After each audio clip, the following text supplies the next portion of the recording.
Hello, welcome back to my channel. In today's video, I am going to be reading your best books of 2021. Now, in the past, I have read your most disappointing books of the year. I've done that twice now, and after the second time, I left feeling a little bit disappointed. Are we shocked? Are we surprised? A couple of you recommended, hey, why don't you not do that next year, and instead, why don't you just read people's best books of 2021? And y'all were right. That was a brilliant idea, so I'm doing that instead. In the past, the reason that I read people's disappointing reads was I wanted to see if those books were actually disappointing or not, and if I could find some hidden gems. First year I did. Second year, not so much. This year, I'm hoping that every single one of these 10 books that I'm going to be reading are just phenomenal gems and really are the best books of 2021. So that's what we're going to be doing in this video. I asked you on Instagram, what are your best books of this year? Doesn't matter if the book was published this year, but like the best book that you read. Let me know what it was so I can read it myself. I threw all of those responses into Excel, I sorted them, and I picked the most popular ones to read. So let me run you through the 10 books I'm going to be reading in this video. I'm not going to give any synopses because that's what the vlog is for, and it'll make this go a little quicker. But first up, with 11 votes, there are only 2 books that had this many frequent responses, I guess you could say. And the first one we have is Malibu Rising by Taylor Jenkins Reid. I feel like this should come as no shock because so many people seem to love TJR. I will forewarn you, I do not tend to enjoy her books, so I'm not expecting much from this one. This is the one that I'm most scared and hesitant to go into. Next up, we have Finlay Donovan is Killing It, which also has 11 votes. I will not lie to you, I didn't know that this book existed before this video existed. So I'll be interested to see what this one's about. I think it's like maybe a cozy mystery. I'm not sure, we're gonna find that out. Going down a step in terms of votes, just this one had 10 responses, all the same. The Spanish Love Deception. This is a book that I've heard so much about. I have just been putting off reading it. I tried to read it a few months ago and it just didn't like totally work for me. I set it aside and now I will be reading it for this video. It's an indie romance and yeah, I'm excited to see what all the hype is about. Next up, with 8 votes, we have All Roads Lead Here by Mariana Zapata. This is another slow burn romance, I'm sure, from the queen of slow burn romance. This is one that I don't think I would have picked up had it not been for this video because Mariana's last 2 titles have not really worked for me, but I'm excited to see if this one will. Again, it's another indie romance. Next up, with 6 submissions or votes, we have The Atlas 6. I have seen this book everywhere on social media. I've been bombarded with it. I had no intention of picking it up, and I think it's some sort of like dark academia adult fantasy situation, which I'm scared about, but we're gonna do it anyway. With 5 votes, we have 7 Days in June. I don't know what this is. I don't know if it's gonna be romance or if it's gonna be women's fiction. Honestly, kind of terrified of it, but another one that I'll be reading for this video. Another book with 5 votes, Project Hail Mary. So many of y'all hyped this up, and I think the reason that I picked this rather than some of the other 5 vote books, I will say there were a lot of 5 vote books. I had to like cut it off somewhere because I didn't want to read more than 10 books for this video. So many of you hyped this one up and wrote notes along with your submission that I felt like I had to read it, even though it's a science fiction book and I don't like sci-fi, but we'll be reading this book. Another book with 5 votes is a thriller, They Never Learn. I don't know anything about this one, but a lot of you seem to have really strong feelings about it, and apparently it's a queer thriller, which I am excited to see. Another book with 5 votes, In the Dream House. This one, I don't want to say I'm terrified about, but I'm not really a memoir kind of gal. I don't tend to pick up a lot of nonfiction. I will say when I do, I am more likely to pick up a story about someone rather than about a topic, so I'll be interested to see how this works for me. I've heard that the writing definitely reads more like fiction. I will be interested to see if this is my cup of tea. And then lastly, with 5 votes, again, we have Black Sun. This is, I want to say, an adult fantasy. I know nothing about it except for a lot of my friends enjoyed it. Not just people that submitted this as their best book of the year, but people that I know personally have said that this is a fantastic book, and I'll be excited to see if I feel the same. So those are the 10 books that I'm going to be reading for this video. I'm a little overwhelmed at the prospect because I know some of these are a touch long, but I'm hoping that in reading your best books and not your disappointing books this year, that I am going to come away with some new favorites. So let's go ahead and get into the vlog portion of this video. Well, shit. Maybe I should listen to y'all more often. I am 2% into They Never Learn. Oh my god. I should have read the reviews or the synopsis. No, I shouldn't have done either of those things. I'm glad that I didn't do either of those things before starting. What an opening to a book.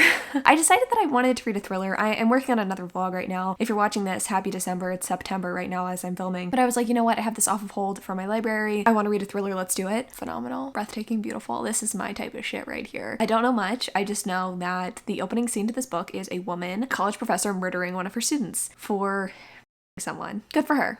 Good for her. Love that for her. Love that journey. I read a little bit of the synopsis just to make sure that in sharing this, I'm not spoiling anything. I'm not spoiling anything that does. It is stated in the synopsis that this is what this book is about. I love that. I didn't read any more of the synopsis. I have no idea what's going to happen, but I am here for this book and I just needed to say that. So incredible. I cannot imagine this is going to be less than 5 stars. I'm going to keep reading. I'll update you. Maybe today, maybe I won't today. I'm supposed to be reading something else, but you know what? I think I might just read this instead. So it's actually a few days later, but I'm 15% into They Never Learn by Lane Fargo. Oh my god. Still adoring this. I will say I was getting a little bit antsy and kind of wondering where the story was heading, given the fact that we have 2 different main characters, kind of wondering if their stories would converge and how they would converge. Literally right before I turned my camera on, I figured it out. I mean, I didn't really figure anything out. I was told how the stories converge, and brilliant.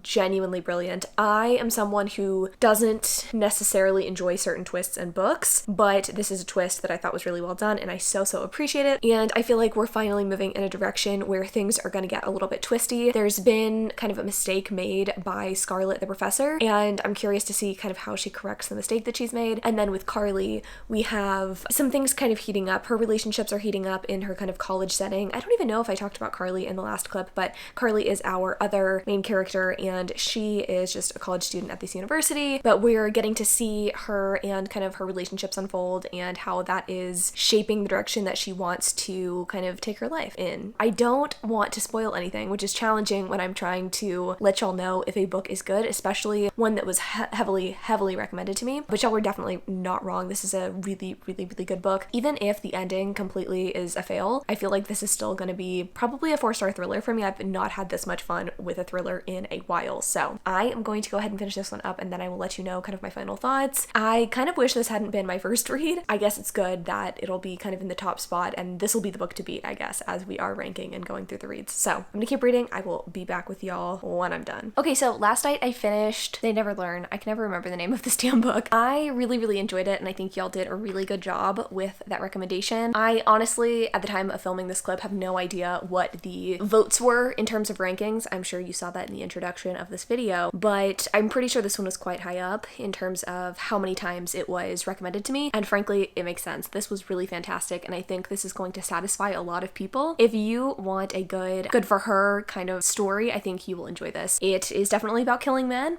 It is sapphic, which I thoroughly appreciated. I feel like I've never seen that in a thriller before. Awesome story, and I think I'm gonna give this book 4 stars. The only thing that makes me hesitate to give it 5 stars was that I feel like in terms of plot, the story was not exactly fast-paced and thrilling, but it also wasn't really a mystery either. So I feel like you need to kind of do one or the other, maybe both, but there wasn't really either of that. It was just like, this woman kills people and I love that. That's super fun, but I don't know that it can sustain a story. I feel like there weren't enough killings either for my liking. I would have liked to see Scarlett's past catalog of killings, go through her psyche and kind of see how she's developed into a killer over the years. That would have been interesting, but we kind of just get like present day and a couple of flashbacks. I wanted a little bit more. I feel like at times, especially kind of in that percentage between like the 20 and 50% mark, I was getting a little bit sleepy, a little bit tired. So that's the only thing that I would have improved upon. Other than that, this is really fantastic, and my rating is subject to change as I spend more time apart from this book, but 4 stars I feel like is really fair. It was really good, and thank you for recommending this one to me. Y'all did not disappoint. So next, I didn't want to go directly into another kind of like thrilling story, but I have this one as a skip the line loan from my library. So like I put this book on hold at my library through the Libby app, and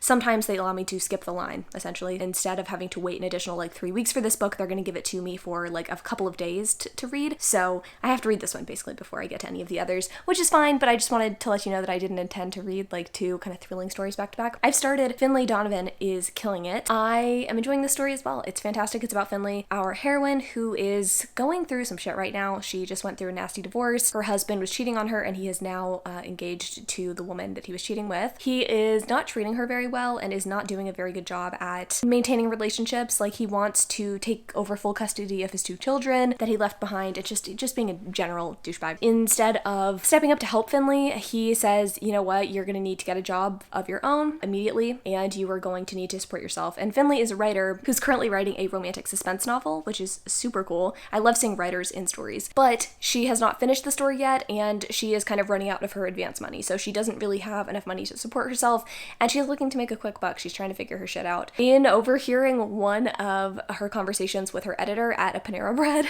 a woman assumes that the conversation is about hiring like a hit person because it's a romantic suspense novel that Finlay's working on, and she's like, yeah, there's going to be a lot of research needing to be done for this one, and let's bury it, that kind of thing, like using kind of slang terms. And someone overhears and thinks that she's talking about murdering an actual person. They slip her a phone number and say, hey, I'll offer you $50,000 to kill my husband. So that's kind of where we're at, and I don't think that's spoiling anything. I'm pretty sure that's in the synopsis of the book. I am so interested to see where this goes. Kind of from the cover is giving me cozy mystery vibes, but from the story itself right now, I'm not really getting anything cozy from it, but I'm fine with that. I think this is just going to be a fun domestic thriller, and I'm excited to see kind of what Finlay does, like if she does end up killing people or, how things go awry, but I'm definitely rooting for her. The first percentage of the book, like the first 5%, I would say, of the audiobook listening experience just made me mad for her and her situation. Like, her husband is such an asshole, so I'm excited to see him get his comeuppance, and I'm excited to watch Finlay finally get what she deserves. I will update y'all as I read. I'm only 10% into this book, but I am hoping to finish it tonight, so you're going to see a lot of me in this outfit. AC just kicked on, but the construction noise is gone, which is good enough for me. I did lose my 50% clip of Finlay Donovan is killing it, so I can't let you know all of those juicy mid-book thoughts. However, I can tell you that I did really enjoy the book, and I did end up giving it 4 stars. Shocking. Honestly, y'all just really hit with those recommendations, and like being 50% into another book that I'm going to talk about in a second, I feel like say with some certainty that y'all really, I should just listen to you. Period. Finlay Donovan is killing it. Was so good. It was so cute, but also surprisingly smart. It was a very smart thriller, and I was impressed with how it turned out. I feel like from the beginning I had no idea where this book was going to go, because obviously Finlay takes on a job to kill someone, and like, how is that gonna work? How is she not gonna get caught? But the way that it was handled was so clever, and I didn't feel like it was cheaply done. I feel like there were a lot of routes that this book could have taken into avenues, into places that would have been just kind of like, really, and it never went there. Like, it just did such a good job, and I am excited to read more books in this series, frankly. Like, it was just a lot of fun. I don't know who I would recommend this book to, and I don't really know what I could compare it to. I think it's kind of in a class of its own. It's not really a cozy mystery. It's not really a traditional mystery thriller. There is some levity, there is some light there, but I also wouldn't call this like fluffy. So I don't know, I had a really good time with it. I think if you're looking for something clever and you like maybe like Leanne Moriarty books, like maybe this would be a good one for you. There's not quite the same level of like rich mom drama, but there is still that element of like suburban life. So this was fun. I really enjoyed this. Thank you for recommending it to me, because I literally would have never heard about this book had it not been for y'all. So such good times. Okay, I think those are the only 2 mystery thrillers on this list. I could be wrong. We can now move into a whole nother genre, 7 Days in June by Tia Williams. Oh my god, this book. It's so good. It's so good. I'm constantly bitching about second chance romances, right? Like, I just don't feel like they're ever done well. And yet, in my heart of hearts, I want a good second chance romance. The book of my dreams, the book that I would like to write one day, is a second chance romance. But they're just so poorly done 90% of the time. I just feel like it's so hard to convince me that 2 characters need to be together that were already together and didn't work out. This one, it's got all of the angst, all of the smart writing, all of the just everything, all of the everything. Okay, so this book is about Ava and Shane, I want to say his name is.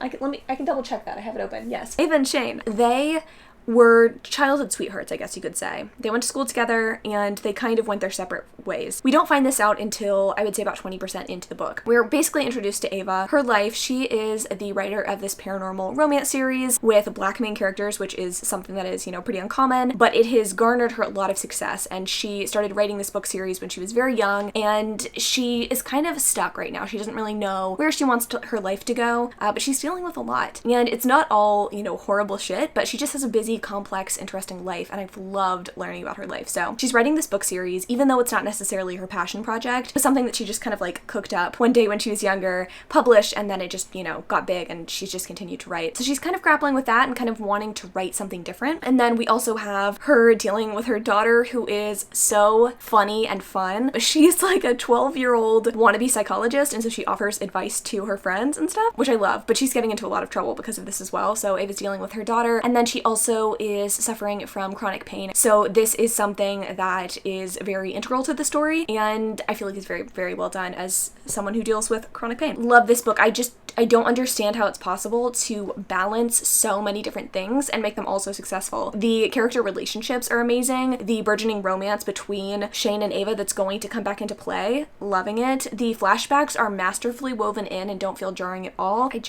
I'm so excited and I'm so happy. It's been so long since I felt this way about a romance. Where we're at right now, Ava and Shane have reconnected, sort of like a chance encounter sort of situation at this event, and Shane is insistent that he wants to reconnect with Ava on a deeper level, because I think they left on bad terms, and I think it was his fault. So he's trying to apologize for that. He's also a recovering addict, so he's dealing with a bunch of stuff. He works with kids. He is a teacher, I believe. It's like, I want to tell you all of the things because I'm enjoying this book so much. I'm just loving the interactions too between Ava and Shane. I just feel like they're great together from what I can tell, even though it's probably going to be tragic. I'm just into it. I'm so into it. And it makes me want to read more of this author's backlist. So I'm going to shut up now. I'm going to see how Shane and Ava maybe potentially work a relationship out. I want to see more of their past because we've only been getting like hints of it. Like we just got their introduction a long time ago, you know, like the throwback introduction. And I'm curious to see like how the romance, you know, eventually soured and how it's hopefully not going to sour now. I'm going to go have myself a good night. I will probably just update you one more time when I'm finished with this book because I can see right now that I've been talking about it for too long. Okay, so I'll be honest with you. I did finish 7 Days in June. I really, really enjoyed it, but I can't remember much.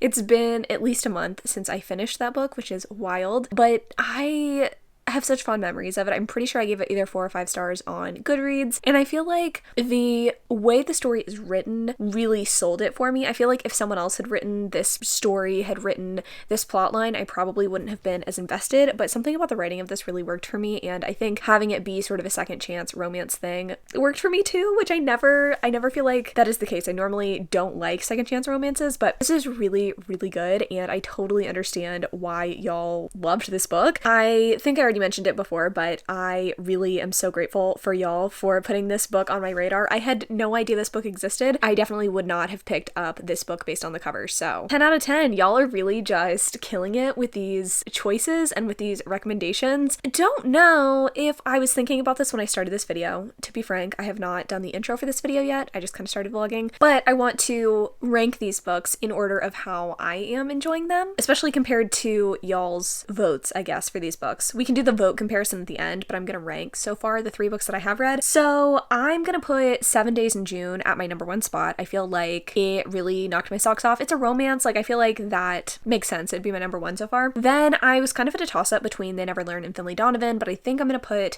They Never Learn at spot 2 and then Finlay Donovan at 3. We have like a 5-star read, a 4-star read, another 4-star read. I'm so impressed. I have since started maybe the most controversial pick on this list. Maybe not controversial, but controversial for me because I don't like this author's books. I started Malibu Rising by Miss TJR. I don't hate it, actually, surprisingly. I'm 30% in, and this story is about this like famous, I don't want to say Hollywood family, but it's about Mick and June and their 4 children, and we're getting 2 different timelines, Mick and June kind of falling in love and how the family came to be, and then the present timeline where there's going to be this huge party at one of their children's Malibu homes. Nina is the eldest child, and then we have Hudson and Jay, who are the same age, and then we also have Kit, who is the youngest, and they all have their own lives going on. They all have their own insecurities and their own relationship issues already. We are given this insight that there might be an issue between Jay and Hudson, might be a love interest coming between them, and we know that Nina's tennis pro husband is cheating on her and like left her, so there's some drama there, and I don't really know what Kit's story is, but I know she wants to be a surfer. I think all 4 of them grew up surfing, but Kit really wants to like make it big. I'm enjoying it. I really don't, I say enjoying it. I'm not hating it. I think that's a good way to put it. I feel like Taylor Jenkins Reid is a really good storyteller. I'm definitely engrossed in the story. It's giving me the same level of engrossment as Daisy Jones and the Six, which is good because I liked that one the most out of all of her books, and this one I am liking equally as much, maybe a little bit more than that one, so maybe it's all like upward trajectory from here. I just feel like we already know men are not shit. I don't know that I need a historical fiction book whose main purpose is to tell me that. Like, I already know that. You already know that. Do I need to read a book that tells me that? I mean, sure, the backdrop's fun, but That's all I'm really getting, especially from the Mick and June storyline. Like, I get it, but also I'm like, meh. It's not to be anything fresh, right? I am very curious about this Malibu party that's going to happen. The kids are in the 80s, I should say. I don't know if I said that already, but I like a good 80s setting. 80s is probably like my favorite time to read about, and I feel like I never do read about the 80s, so I'm having an interesting time. My goal is to finish this one tonight, so I will probably update y'all a couple more times. I'm trying to like book my way through this video, not like super quick. I have the vlogging planned out for the rest of December. It's gonna be like literally all through the December. I think I'm posting this like the last day or the second to last day of the month, and it's not December yet. No one cares, but I just think sometimes it's fun learning the process and learning how long it takes for videos to be executed. But yeah, I'm gonna keep reading, and I'll update you once I have something perhaps bold, perhaps interesting to say. Okay, I'm 70% into Malibu Rising, and like, I'm very indifferent about this book at this point. I feel like I was enjoying it more at the beginning, and now I'm just like losing interest. We're finally in the depths of this Riva party. That's like the last name of the 4 siblings and obviously their parents. And we've learned more about their upbringing and stuff. And I think it's interesting because at the beginning of the book, you definitely assume that, you know, 4 kids, they're the children of this famous singer, and you assume that they had like a really privileged upbringing, and you find out that that's not necessarily the case. I think that was probably the most interesting thing that's happened so far. But now that we're at this party, I just feel like not much is happening. There have been, I don't even want to say reveals, like we've gotten some tension, I guess, between a couple of characters, but I feel like mostly it's just people making poor decisions and us just kind of hearing about it, and we're not even getting enough time with the characters to really care about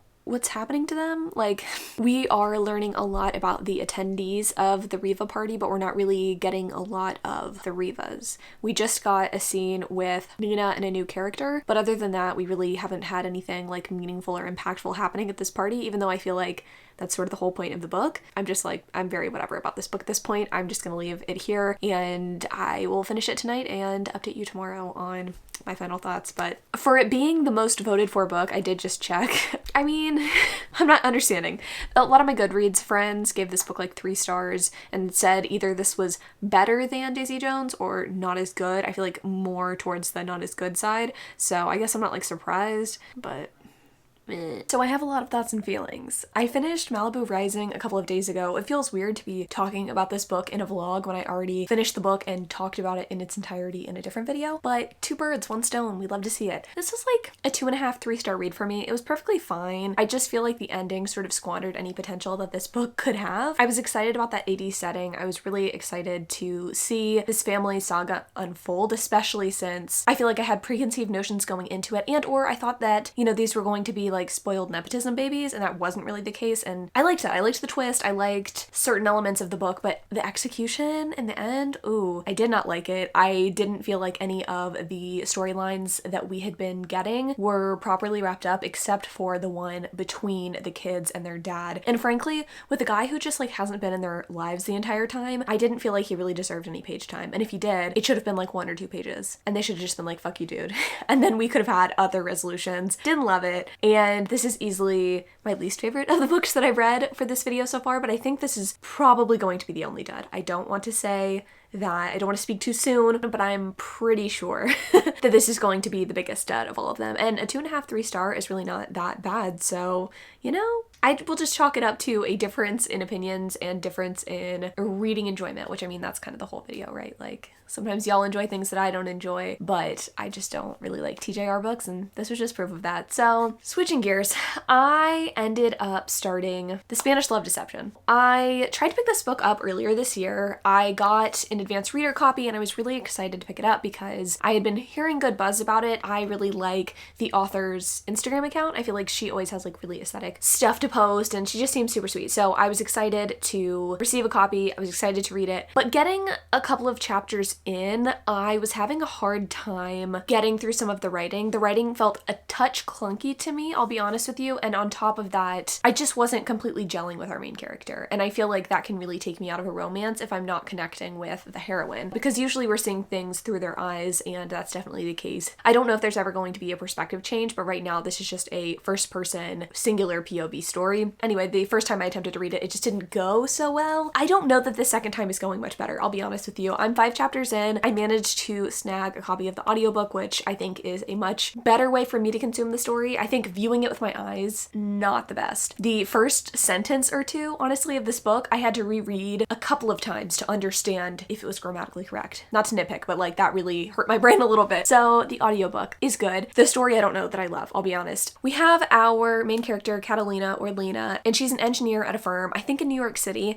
She has a best friend named Rosie that she works with. She also works with a guy named Aaron Blackford, and he is a fellow engineer, and he, on his first day of work or second day of work, requested not to be on a project with Lena because he said that she was too immature or something to that effect, which made Lena upset, obviously, and Aaron is enemy number one at this point because that's a pretty shitty thing to do. And we open up the story with Aaron offering to be Lena's date to her sister's wedding, and we're all kind of like, interesting, why is he doing this? That's the first scene. It's him proposing to her that he should go to the wedding with her, and she rambles on in her head about how she couldn't believe that he could possibly ask her, and we're like, okay, like what's the big deal? Later on we find out that he was pretty shitty to her and requested not to be on a project with her, and before even we find that out, we have this delightful workplace harassment sort of thing going on. It's like a team meeting, and someone suggests that Lena should be in charge of this party and or social gathering because she's the woman and she should be able to kind of throw something together, even though that's not her job description. She's an engineer, and this rightfully upsets her.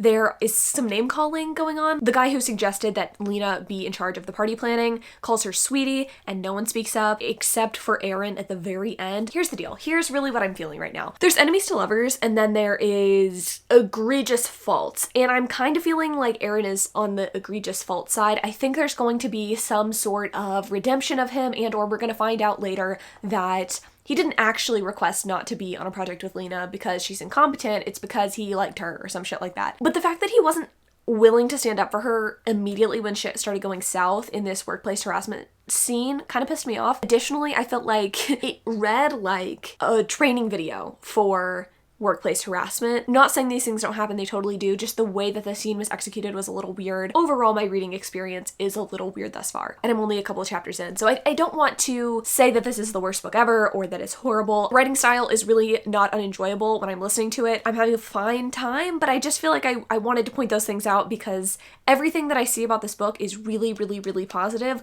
Or I have a couple of detractors who, like, anytime I've posted about this book say, it was terrible, I DNF'd it. And I feel like there's room for some middle ground found. And I mean, I'm going to tell you if I hate it or if I love it, but I don't feel like I've seen any sort of middling reviews and or actual critiques of the story.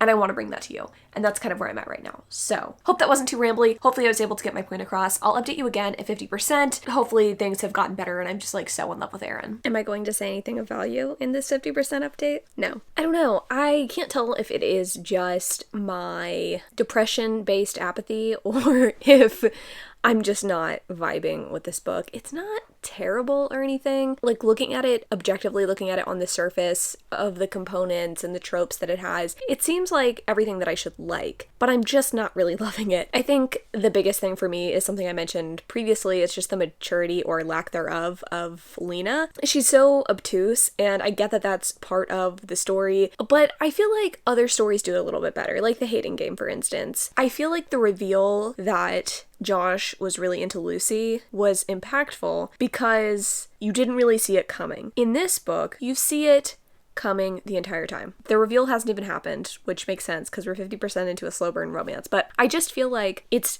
an unenjoyable obtuseness. Is that making any sense? I have no fucking idea. I don't know. I'm just kind of like whatever about this book. I'll update you when I'm finished.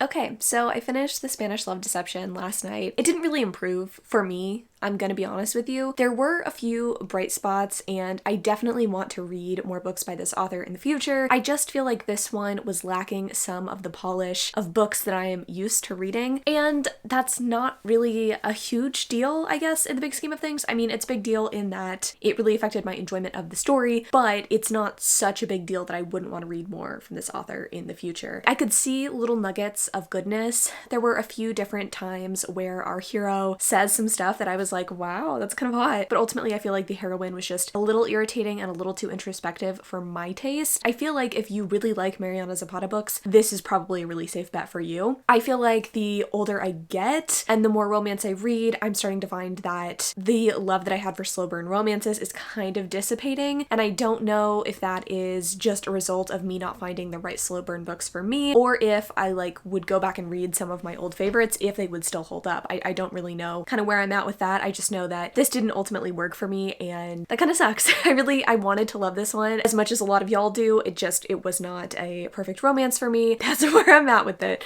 This is definitely a disappointment. I was really thinking that this would be the book on this list that I would really enjoy, but that just wasn't the case. So I think I'm unfortunately going to give this book 2 stars. Honestly, it's like more of a 2.5 star read for me, but it's just not a 3 star, so I'm gonna leave it at 2. I would say this one definitely ranks last on this list, which is wild to me because I didn't enjoy Malibu Rising very much either, but I still had a more enjoyable time reading and listening to that book, to be honest with you, than this one. I really do feel like the length of this book just kind of hindered my enjoyment, along with some of those other things that I mentioned previously. So yeah, 5 books down, most of which have been really fantastic, so I'm not too upset about these last 2 being just like okay for me. By George, y'all have done it again. I am 20% into the Atlas 6. I'm enjoying it.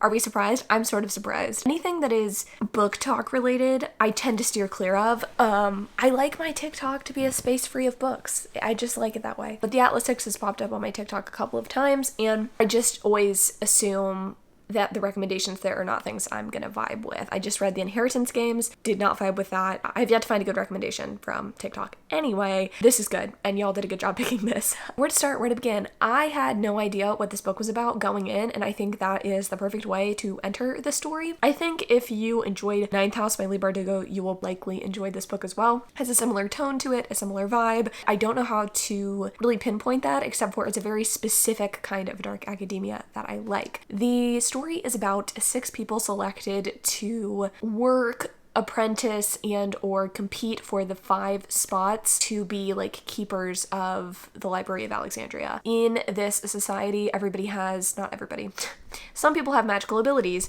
and these magical abilities vary, and the degrees to which people have magical abilities vary, and the 6 people selected to be invited to compete to be like keepers of this library. At least I think it's a library. Are they just using the word Alexandria for no reason? I think it's a library. These people all are the best at what they do, the best at their particular brand of magic. They all have different motives and different interests in being a part of these 6 people. I think it's interesting too that compared to some other stories similar to this, it's not like 10 people competing for 5 spots, it's 6 people competing for 5 spots. So at the end of the first year of them kind of competing, one person is gone, and then for the second year they carry out the rest of their education or whatever, and then go on to be very successful and like high-powered people in this like magic world. It's interesting because the magic and the normal mortals kind of sit side by side, and I feel like I have not gotten a good feel for the world as a whole. I understand the magic users, I understand what they do, I get the importance of it, I get that there are magical apps and magical jobs and like magical lawyers, but do mortal people know of them? Like, is this common knowledge? I don't know. That's one thing that I have not had answered yet, and I'm assuming it might be at some point. That's my only gripe so far with the world building, but the characters I'm loving, and the writing is actually spectacular. I, again, wasn't expecting much, which is not to say that I don't love indie published things, because I absolutely do, but the writing here is superb, and the editing is fantastic too. I just was not expecting that, so I'm vibing with it. I'm loving it. Thanks for the recommendation.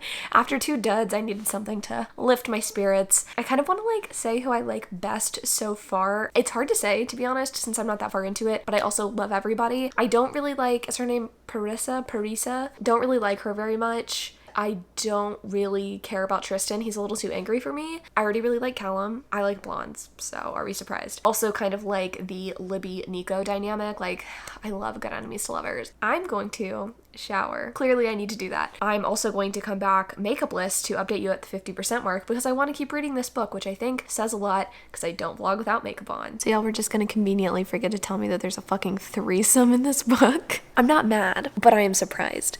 I'm like 70% into the Atlas 6 now. I'm still fucking loving it. It's a good book. There's been some interesting reveals. I just like can't see me not loving this book. I can't see me not having this be a 5-star read. I can't see me not making this like the number one spot. Is that bold? I don't know. Y'all really came through with the motherfucking recommendations. Like, I'm living for this book. I'm trying to think of what I could really tell you that wouldn't spoil anything, but I think I'm still standing firm in who I like the most and like who I'm like not super into. I think Callum is just so mysterious to me, and also like the things that we do know, I just want to know more about. I like him a lot. Tristan's growing on me a little bit. Parisa, I'm still like not completely sold on her character. And then obviously Nico and Libby, like, I just feel like they need to get together. It's weird because I feel like that we've sort of backed off of that as like a romantic coupling, but I feel like we're laying in wait. Like, I feel like that's gonna happen. I could totally be wrong, but like, I'm getting certain vibes from their relationship. It's giving me Dramini? Yeah,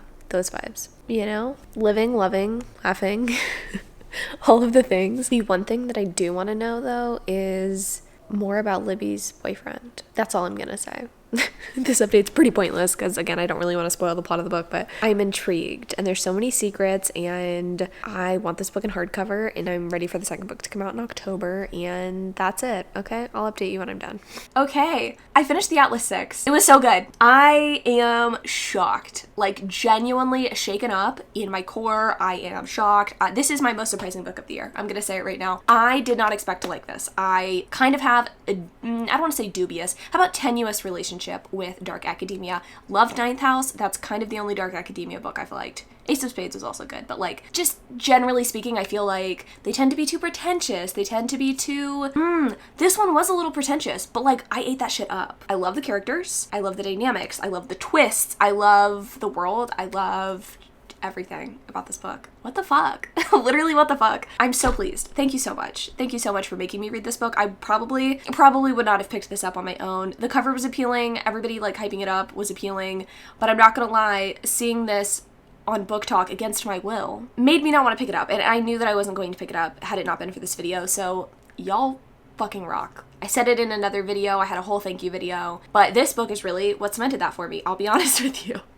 This and next book that I'm going to talk about, which I'm filming shit out of order, but the next book I'm talking about, I'll give you a spoiler, it was fucking awesome too. So incredible. Okay, in terms of ranking, where should I put this? I don't know. I will say, you know, I'm sure you're like, okay girl, you're not really giving me anything about this book, and you would be correct. I'm not really giving you a whole lot to work on, but I don't want to spoil it for you. I feel like this book is best gone into with absolutely no expectations or any like synopsis read. Just read it. Just read the book.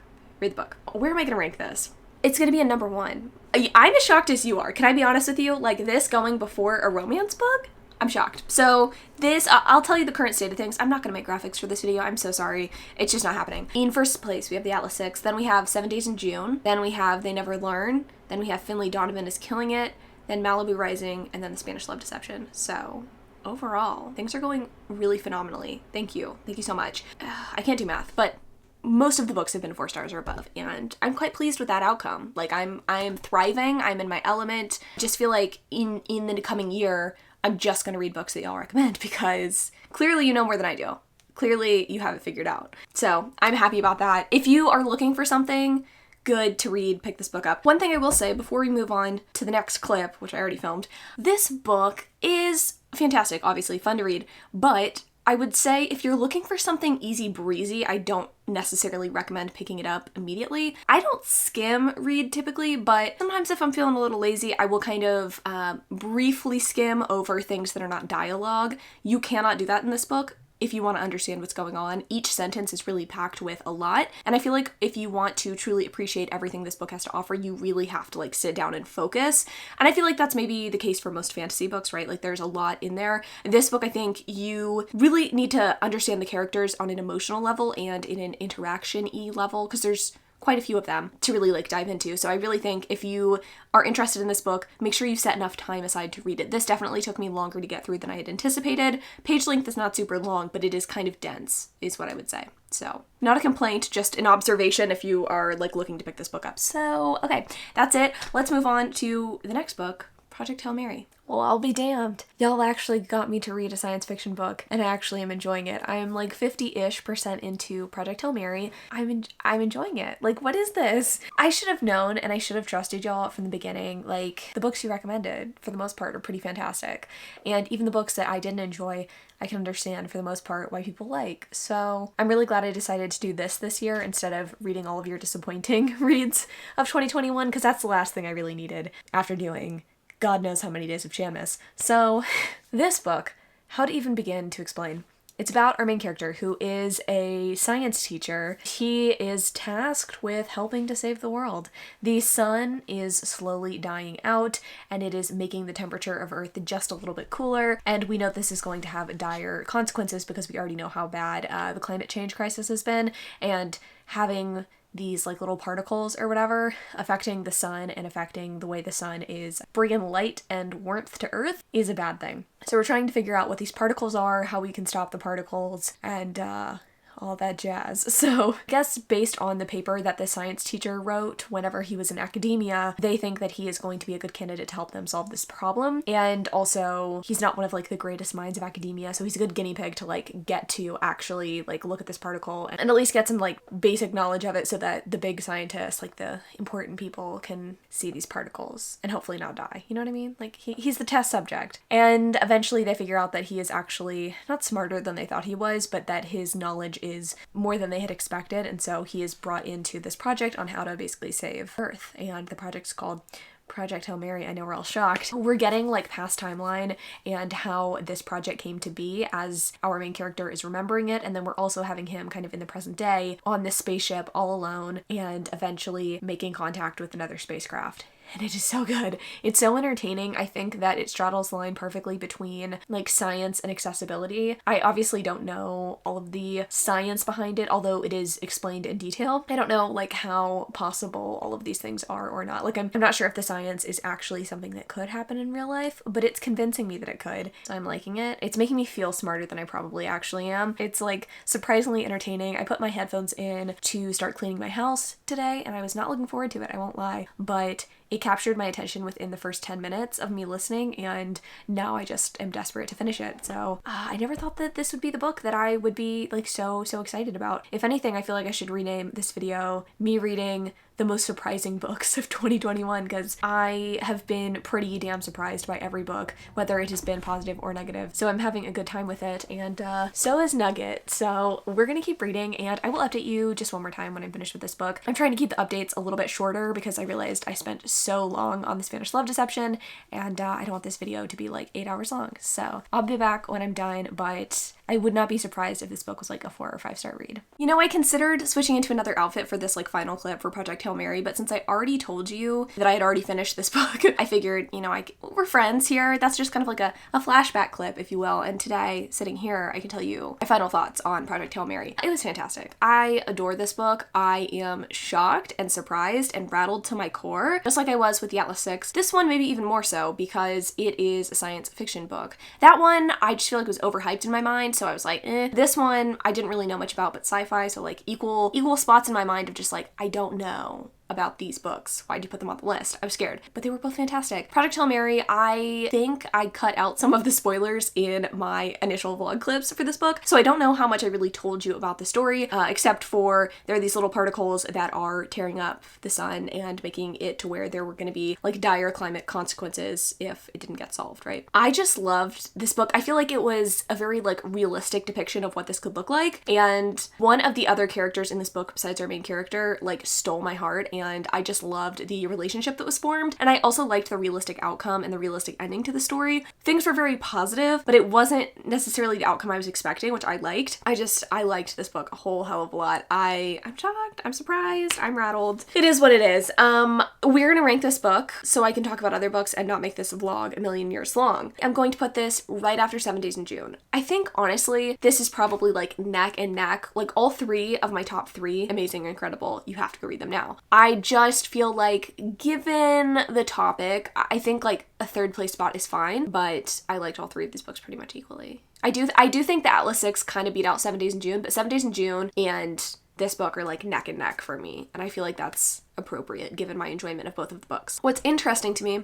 is that we still have 3 books left, and I'm wondering if any of those will top the Atlas 6 for me, which leads me into my next book. I know I'm sitting down to talk about a million books in the same outfit because I'll be honest with you, vlogs are chaotic. They just are, and this one is especially so. I did start and get 30% into All Roads Lead Here by Mariana Zapata, and this is better than I had expected. It is making me rethink my thoughts about Mariana Zapata. I think I told you, and I think it's pretty clear if you've watched any of my videos this past month, that I was a little upset with some of Mariana Zapata's backlist being a little bit misogynistic, and just having some like problematic elements. But I am reassured in my love of her like middle backlist titles that I really enjoyed, like Colty, Wall of Winnipeg, those sorts of books. I was like thinking in my head, are these problematic like the first couple of books she wrote? Like, am I just misremembering? And I'm not sure if I am misremembering, to be honest. Like, it's been a while since I've read like Colty and all of those books. But what I'm trying to say is All Roads Lead Here has not had the problematic elements that some of her earlier works did, which I'm appreciating. This story is about our main character, Aurora, who is moving back to a small town in Colorado that she grew up in after she is going through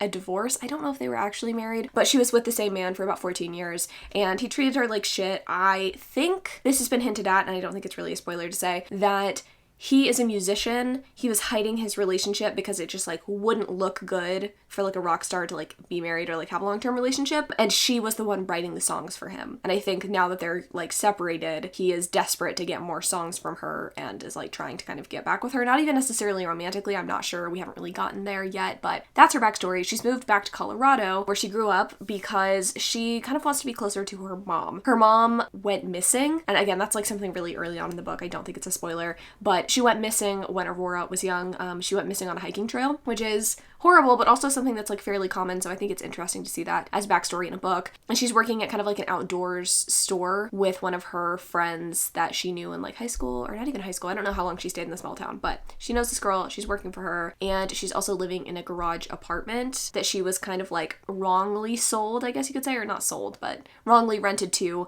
by a kid, like a 15-year-old kid who like uses the space for guitar playing, and he was like, I'm gonna rent this out to her so that I can save money for a guitar. And his dad was pissed, rightfully so. And the dad is who Aurora like kind of has a thing for. I think she's 30 and he's like maybe 40 or so. So not a huge age gap. I'm liking it. I am curious to see where the relationship between Rhodes and Aurora goes. I think his name is Tobias, but I'm just gonna go with Rhodes. What is it with authors using the name Tobias? Is this like the new Josh? Because I'm not loving it. Am invested enough in Aurora and her tenuous relationship with Rhodes, which is good. I tried the last book she put out with like the secret baby. Did not like that, and the one before that where Luna and the Lie, did not like that one either, because the hero, he wasn't just grumpy, he was like a dick, and I don't think he was ever really redeemed in that book, which is frustrating because usually Mariana Zapata has like a grumpy hero. It's a slow burn. Like, she is very by the books when it comes to like what her story is gonna be. Like, you know it's gonna be slow burn, you know it's gonna have a grumpy hero, you know it's gonna have kind of a quirky heroine who likes fart jokes. Like, that is Mariana Zapata. So if you don't like that, you won't like her books. But I think there's varying levels of dickishness to the heroes, and this guy, while he does seem kind of reserved and closed off, he is kind enough to do some like things for our heroine already early on in the book. So I'm feeling like this might be a good one, and I'm kind of excited to see where it goes. I don't know where this is gonna land. Hopefully I like this one more than the Spanish Love Deception, but they're both slow burns, and I haven't had the best luck with slow burns in a while, so I guess we'll see where things go. I'm gonna try to update you at like 50 or 75%. I'm supposed to finish this book today. Will I do it? Probably not. Okay, so I am 70% into All Roads Lead Here, and I am still enjoying it, which is kind of surprising to me because, again, I haven't liked Mariana's like past couple of releases, but I think that this one's working because our dude is not an asshole, like I was saying previously, and I think the interactions between hero and heroine are enough to where the slow burn doesn't feel like such a burn. Like, it's not chapping my ass, if you will. So most of the interactions between Aurora and Rhodes have been when he is saving her from situations, questions. And I think this might bug some people, but it actually hasn't been bothering me too much. Aurora is like hell-bent on becoming kind of like a nature buff, and she really wants to go on these hikes that her mom went on before her mom disappeared. So she's been kind of taking some unnecessary risks to do these things. Like, she's not really in the best physical fitness to be able to go on these hikes, but she's still attempting to do so. And whenever she doesn't get ditched by one of her friends, but her friends can't make the hiking trip with her, she goes by herself, and it's a pretty long hike. It takes her an entire day, and by the end of it, she's just like really downtrodden and sad. And Rhodes basically, he doesn't come to save her, but after she's done with the hike, she's like going home and she sees his truck behind her, and she knows that he was basically coming to like help her, especially since she was texting him throughout the trip. So she wasn't a complete dumbass, but like he does want to come and help her and like just be there for her. And there's been some like hugs and some sensual hand touching,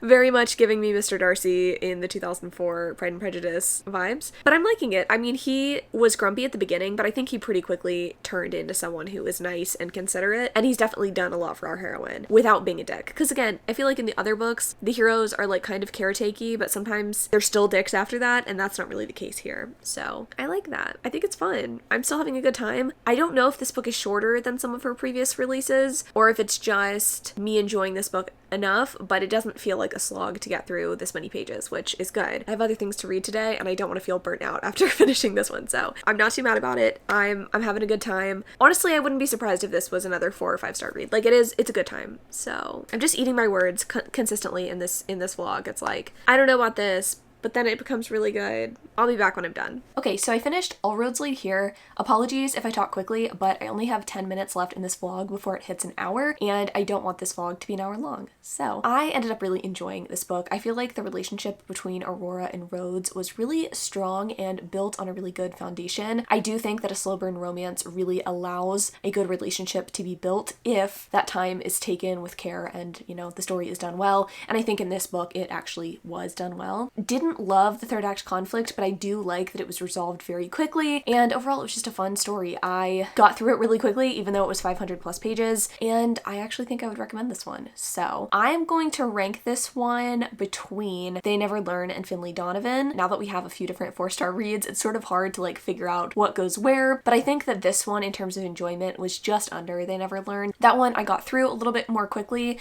and it was just more of like a fast-paced read, but I do think I liked it just a little bit more than Finlay, Donovan. It's kind of hard because you're comparing apples to oranges. We've got like a thriller versus a romance, but that's where I think I'm going to leave it. Now we can talk about a book that I am 50% of the way into, In the Dream House by Carmen Maria Machado. I am struggling with this book. I will not lie to you. It's just not my cup of tea. I think I said that at the beginning of this video. I wasn't sure about this one because I wasn't sure it would be my cup of tea, and it just isn't. That does not mean that the story does not have value. It does not mean that this is not a really, really important book, because I maintain that it very much is. I'm just not loving the way the book is told.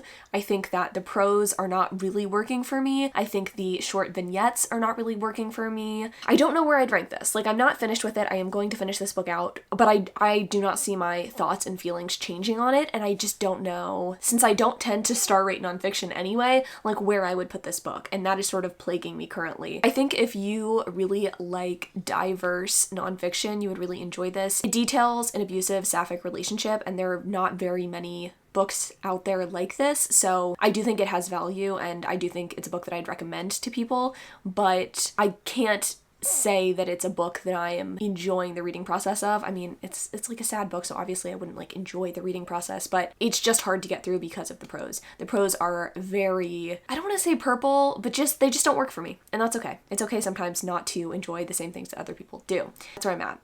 It's a toughie, but I'm not loving it, so I'm gonna go ahead and finish this one up. I'll give you my final thoughts on it, and then we can move on to Black Sun, which I have already started, and I am enjoying. The world is testing me today. I lost my last clips on my SD card, and I've tried to film this clip 4 different times, but you know what? It's cool, because we're done with this video. Let me give you my final thoughts on In the Dream House and my overall thoughts on Black Sun. So In the Dream House ended up being a story I connected with more than I thought that I would. Also, I'm going to be using the word story here. I know that this is not a fictional book, but for lack of a better word, I'm going to use the word story because it is told in kind of like a story format, if you will. So I did end up connecting with this from the 50% mark on much more than I did with the first first half of this book. And I think a big part of that, honestly, was the inclusion of secondary source material. I really liked the inclusion of court cases documenting abuse in queer relationships and also just other secondary sources that kind of document the same things. I think it added depth to the overall story itself, and I think got me to think on a grander scale kind of about this particular subject matter. I also just think that the narrative was a little bit more linear in the kind of latter half of the book. I guess you could say that the entire book was linear, but just with the way that there's like vignettes, it didn't really feel super linear, but this 50% mark on did kind of feel that way, and overall gave me a more positive feeling about this book as a whole. Now, I'm still not going to rate or rank this book. I don't like to rate nonfiction in general because I feel like it's weird to rate someone's experiences. I understand people doing it, I'm not saying you can't, but for me, it feels weird to rate it, and I guess you could say, oh, well, I'm just rating the book on its literary merit or like the way that the story is told, but regardless, I don't like to do it, and I'm not going to rank this among fiction books. It just doesn't feel appropriate to me, but I understand why so many of y'all enjoy this story. Enjoy, again, feels like a strange word to use here, but why so many of you maybe connect with this book or think it's important. I think it's equally as important, even if the narrative structure didn't totally work for me. So glad that I read it. It has been on my radar for a while. It's just a book that I'd been hesitant to pick up because I don't typically read nonfiction in general, so glad that I read it. Let's move on to Black Sun by Rebecca Roanhorse. I flew through this, honestly. This is an adult fantasy story centering around 3, or I guess you could say maybe 4 main characters, and it is set in the pre-Columbian Americas, before the Americas were colonized, and there's obviously like fantasy elements put into that, and I will say that's probably the strongest part of this book. The culture and the world building here I thought was so rich and beautifully realized. I felt instantly transported to this world that our author built. I was so impressed with all of the facets of this world and the different cultures and the different cities and the different peoples. Fantastic job in that regard. I think where this book kind of fell short for me were the characters and the plot. I definitely consider this to be a plot-driven fantasy novel, and those tend to not totally work for me. The characters, I could tell there were attempts made there to really fully flesh out the characters, but I think since this felt a little bit more tell and a little bit less show for the character aspects of the story, I just couldn't feel invested in them and their journeys. There is kind of a romantic element between 2 of our main characters, and I don't want to say it came out of nowhere, but I just didn't feel totally enmeshed and like into that particular aspect of the story. I also like didn't love that the most interesting thing that happened was the cliffhanger at the end. I don't know, it was a good book, but it was also sort of frustrating in different aspects. Like for me, this is totally a 3-star read. Very solid. I'd be maybe interested to pick up other books in the series, but as just like a book on its own, I didn't totally love everything about this book, which sucks because so many of my friends gave this book 5 stars. Y'all recommended it to me as one of your favorites, and I can totally see that again because this world is so rich and I don't think I've read anything like this before, but the plot and the characters were just kind of like for me. I would recommend though, if you're going to pick up this story, to pick up the audiobook. It is kind of a full cast, I would say. Each of the main characters have their own narrator, and so you definitely hear all of the distinct voices, which I really liked. So I would recommend this one even if it wasn't like my perfect fantasy. And I think honestly, fantasy and I are just kind of like not totally best friends at the end of this year. I need to kind of reevaluate my relationship with fantasy and if I even like it as a genre going forward. I don't know if I'm going to be reading it in the new year. I say as I'm like trying to craft a video where I read fantasy, but you know what? I'm rethinking it because I just don't know that I love fantasy. So that being said, we're done with this video. Oh my god. I think I said in one of my clips that I've been filming this since September, and I have. And today is December 31st, and it feels really good to finish this up and to just have had such a positive experience, not only in making this video, but making all of the videos for Chanmas. It has been stressful, but also incredibly rewarding, and I really appreciate your support in, again, watching this video, and then if you have been watching the other videos this month, in that too. So let me go ahead and run through my final rankings. I did already kind of set up my rankings, and then I looked at it compared to like the amount of votes that the books got, and I didn't really see a correlation there. So I'm not really going to compare my ratings to other people's ratings or like amount of nominations that these books got. But anyway, my final rankings, again, it's only going to be 1 through 9 because I'm not reading in the Dream House, are The Atlas 6, 7 Days in June, Project Hail Mary, They Never Learn, All Roads Lead Here, Finlay Donovan is Killing It, Black Sun, Malibu Rising, and The Spanish Love Deception. Maybe those ratings will surprise you. I feel like if you had asked me how did I think I would like these books, I would not have thought that my top 3 books would be my top 3 books, which I think says a lot just about the nature of this video. Y'all putting books on my radar that I had never heard of before or that I didn't think that I would like, I wouldn't have picked up on my own. I think it just proves that a good book's a good book, and it doesn't necessarily matter if it's in the genre that you love love, or if you have, preconceived notions about a particular story, good is good. So I had a really good time filming this. I hope y'all enjoyed watching it. I love y'all so much. Thank you again so much for your support this past month. I appreciate it so much. I will be back in about a week to talk about my 2022 goals and get back into making content, but I'm taking a break for a week. So anyway, love y'all so much. Thanks so much for watching, and until next Sunday.